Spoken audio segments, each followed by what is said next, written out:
Maverick Physical Therapy, welcome to episode 1 of Transformational Zone 1A of throwing/pitching mechanics.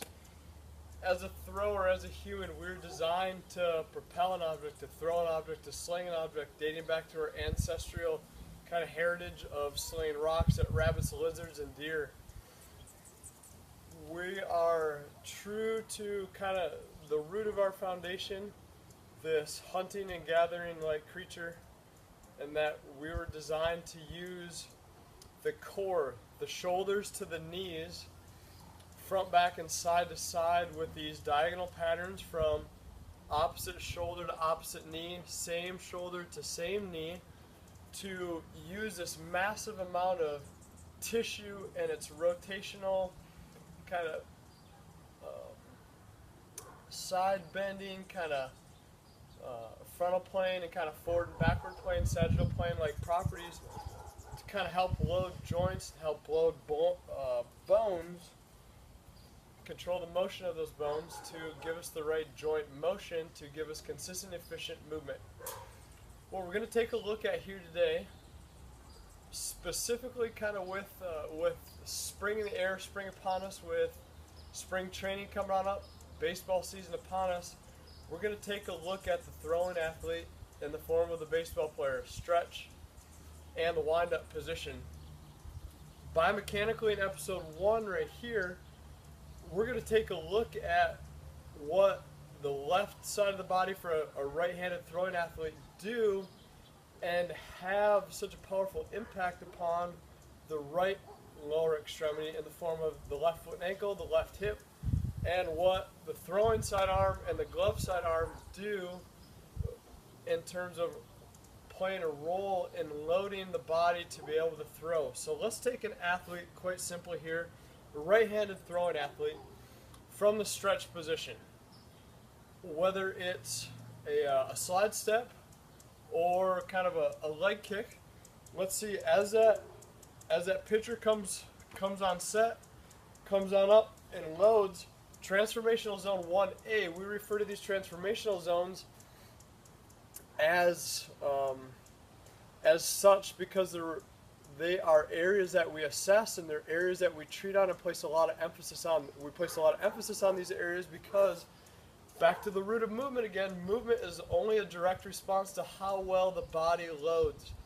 Eccentrically, slowing and decelerating things down, and isometrically stabilizing so that we can propel the body. So with that being said, we have this phenomenon of proprioceptive feedback in which we have all these sensory receptors sensitive to mechanoreceptors, sensitive to stretch, compression, and tension in muscle, tendon, and ligament, and joint capsules and bursa sac, feeding together this detailed GPS system and this map pertaining to this research project that the body has going on, which is the next movement. It's going to compare it to previous efforts. It's going after these periodicals, this thick, vibrant, library-like source to find and to plan to put together the best way of moving at that time for that person. So right here in throwing mechanics-wise, the left lower extremity and the upper extremity, both arms bilaterally here, have a great deal in common in that they form this chain reaction, this domino-like effect in putting the pieces of the puzzle together for the body.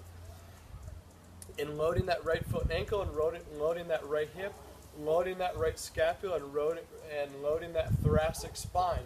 So biomechanically, what's going to take place here first with a right-handed throwing athlete, we have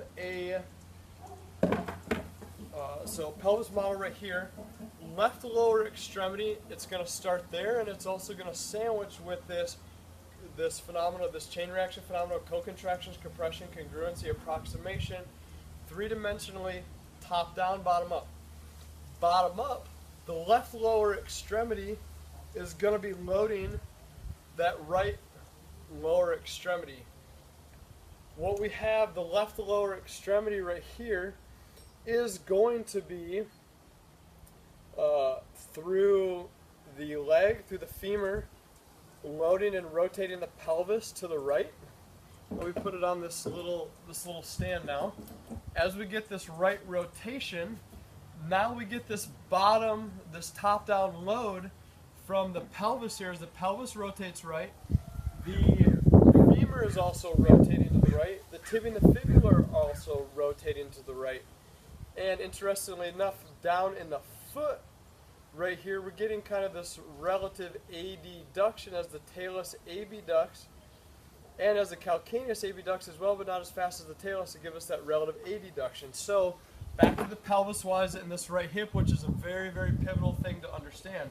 Pelvis rotates to the right, but this femur right here doesn't rotate to the right as fast because we have this left lower extremity driver and load here to the right hip to give us that good right internal rotation. Pelvis wise now, as we have kind of this leg kick or kind of this slide step, we're going to get a quick kind of posterior tilt of this pelvis here. We're going to start this teeter-totter off so that in just a bit here, as we transition to TZ1B, we get anterior rotation. So what I like right here is that we get this good internal rotation going at the right hip. We've got a femur then that is rotating to the right faster than what the tibia is. The tibia and the fibula then will give us this right rotation. So then down at the foot and the ankle, between the calcaneus and between the tibia and the fibula, we get this inversion of the calcaneus, we get this inversion of the talus, which gives us relative inversion there of that subtalar joint. So of the subtalar joint, now although we can be still kind of dorsiflex here, we're going to get some relative kind of plantar flexion or plantar flexine right here before we transition down into kind of TZ1B. At the subtalar joint, at the talocurl joint, so some relative kind of plantar flexion or plantar flexine, we then get the talus that is swooped up and back on in. So we get some abduction of the talus, we get abduction of the calcaneus, but not as fast as the talus, which gives us relative adduction since it's distal in relation to proximal. We at the mid-tarsal joint then, so frontal plane side to side and rotationally, we're going to start to get a little bit more kind of a little bit more congruent right here. So we're going to kind of lock that on out with some relative eversion. As the rear foot inverts from the subtalar joint and that external rotation of the tibia and the fibula, we get relative adduction at the mid-tarsal joint, and we get eversion because the midfoot and the forefoot are everting due to the rear foot inverting. So from the top down, we have this driver of the upper extremity here. So both the glove side arm and the right throwing arm here, that should be positioned midline and back to help load this right hip right here.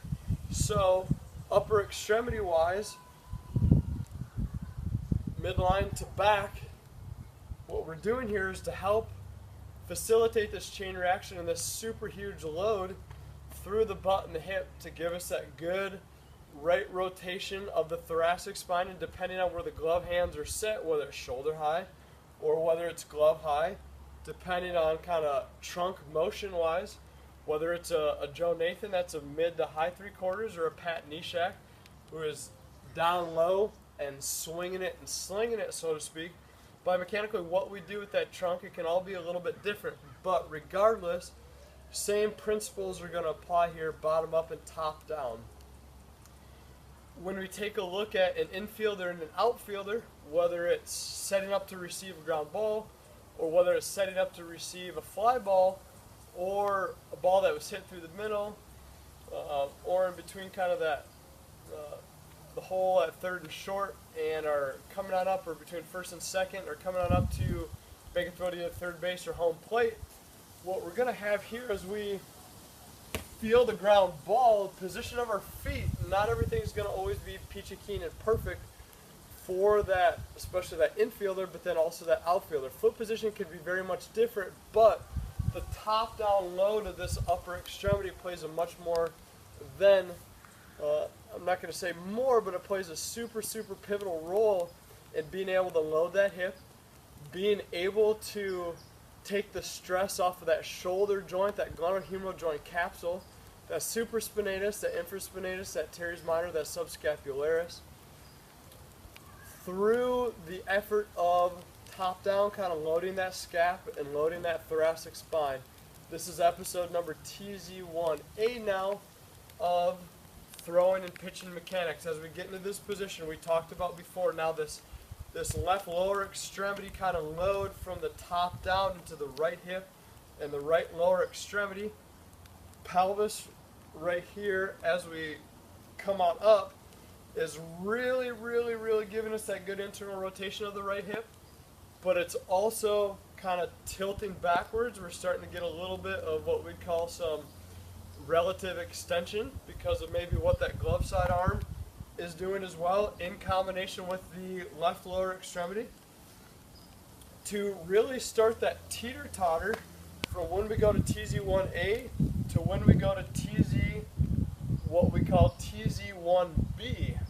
So, three-dimensionally, we talk about this top-down, this bottom-up stuff. Yeah, you say. So, proprioceptive feedback, again, afferent information, that incoming information, super sensitive to stretch, compression, and tension throughout the entire body.